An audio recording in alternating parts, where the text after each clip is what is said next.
Hello বন্ধুরা, আপনারা কেমন আছেন? দেখুন, আজকে রোদ্রের অনেক তাপ, সেজন্য মুরগিগুলো পানি খুব খাচ্ছে এবং হাঁপাচ্ছে খুব। দেখুন, মুরগিগুলো খাবারের পাত্রের থেকে পানির পাত্রের কাছে ভিড় বেশি, সবগুলোই পানি খাচ্ছে। আজকে আমাদের মুরগির 20তম দিন চলছে। 20তম দিনে মুরগির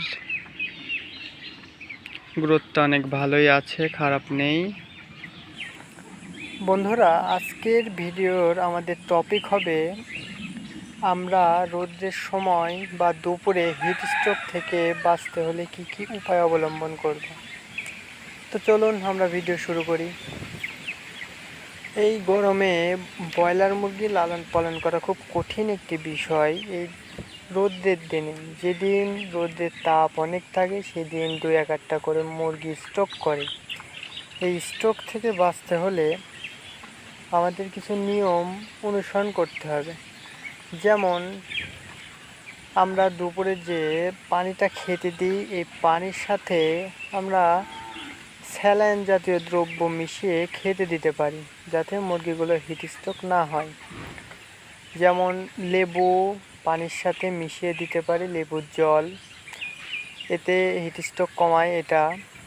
তারপরে আপনাদের প্রাকৃতিকভাবে আরও আছে, যেমন কুসুরের গুড়, যাকে আমরা আখের গুড় বলি, এটা জলের সাথে মিশিয়ে দিতে পারি। এটা দিলেও মুরগিগুলো গরম থেকে বাঁচতে পারে, হিট স্ট্রোকটা কম হয়।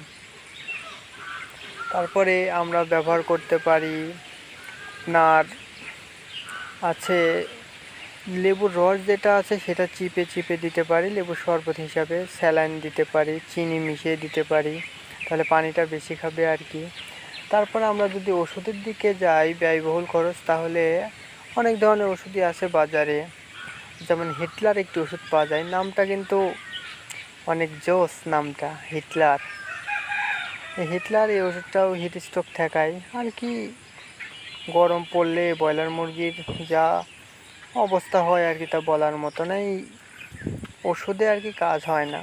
সাধারণভাবে লেবুর রস এবং আখের গুড় আপনার জলের সাথে মিশিয়ে দিলে সেটাই ভালো কাজ করে, খরচটা অনেক কম হয়।